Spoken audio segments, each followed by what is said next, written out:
Who told you to touch my kitchen? My daughter-in-law screamed, slamming the pot to the floor. The metal clanged, rolling until it hit the cabinet. For a moment, the house went silent except for the distant hum of the refrigerator. My hands froze over the stove, a wooden spoon dangling between my fingers, still dripping with the soup I'd been stirring. I didn't even look at her right away. I just stared at the splattered broth on the tiles and the pot spinning in lazy circles before it finally stopped. When I finally turned, her face was flushed, eyes blazing. Emily, my son's wife. The woman I'd tried so hard to get along with since the day she married into the family. I began.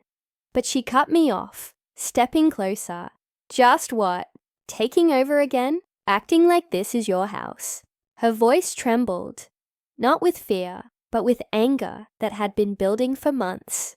My heart pounded in my chest, the smell of tomato soup and burnt onions filling the air. I wasn't taking over, I said softly. I was only trying to help. You've been busy with work, and I thought maybe. I don't need your help, she snapped. You come here, rearrange things, touch everything, like I'm some kind of child who can't run her own home. This is my kitchen, Mary, mine. The way she said my name, it stung. I'd spent 30 years keeping a home, cooking for my husband and my son, watching that boy grow into the man she now claimed as hers. I'd thought moving in for a few months after my hip surgery would be temporary, that we'd coexist peacefully. I never imagined I'd feel like a stranger in my own son's house. I looked down at the spoon, still dripping soup, onto the floor. I was making lunch for David, I murmured. He told me he'd be home early. She crossed her arms. David can make his own lunch. He's not a little boy anymore. And you? She stopped herself, exhaling sharply. You don't get to come in here and decide what's best for him. Something inside me cracked then, quietly but deeply. I'd spent years deciding what was best for him. From the first time he scraped his knee to the nights he cried when his father passed away. Every meal, every late night talk, every sacrifice. It was all for him. And now I was being told I didn't belong in the one place that had always been mine, the kitchen, the heart of my family. I bent slowly, picking up the pot. My hip ached, but I didn't ask for help. I never did. I didn't mean to upset you, I whispered. Emily sighed, her tone softening just a little. You always say that, but you never listen. I need space. We both do. The sound of the front door opening cut through the tension. David's voice floated in, cheerful and unaware. Hey, what smells so good? He called. Neither of us answered. I straightened, forcing a smile as he walked in, his blue eyes flicking from me to Emily. Everything okay? He asked. Emily wiped her hands on a towel. Your mom was just cooking. David frowned.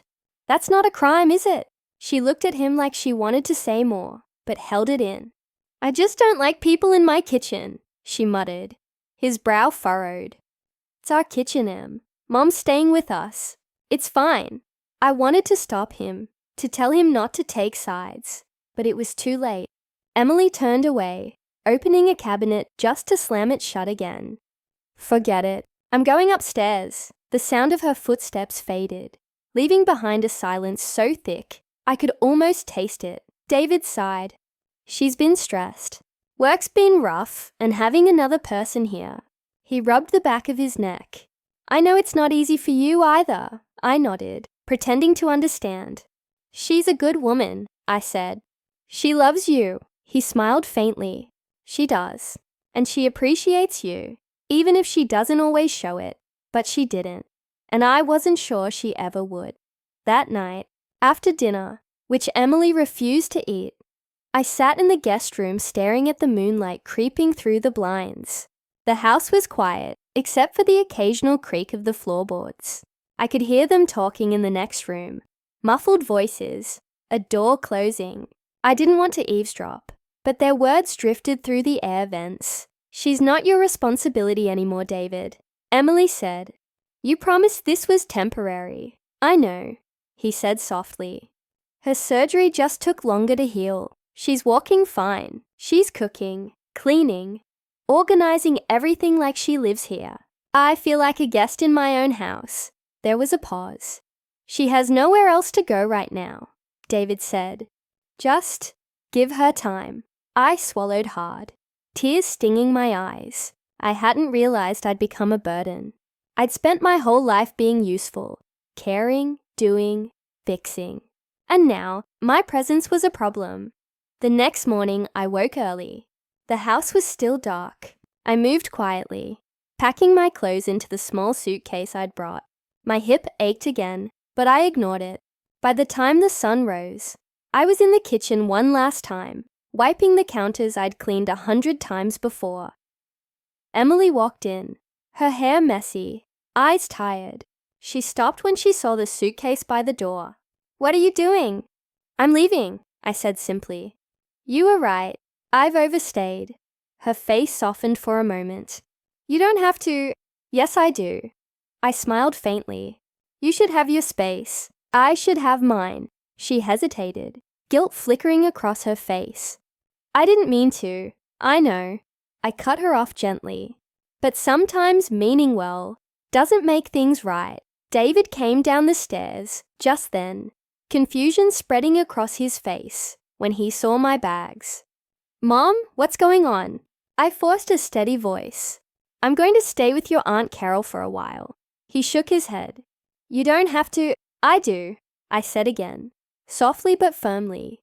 "You two need time to build your home. And I need to learn to let you." He hugged me tightly, the same way he did when he was 10 and afraid of thunderstorms. "You'll come back soon," he whispered. I smiled, though my chest ached.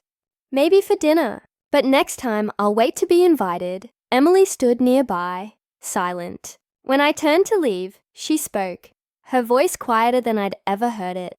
"I'm sorry," she said. "I was cruel yesterday. You didn't deserve that." I paused at the doorway.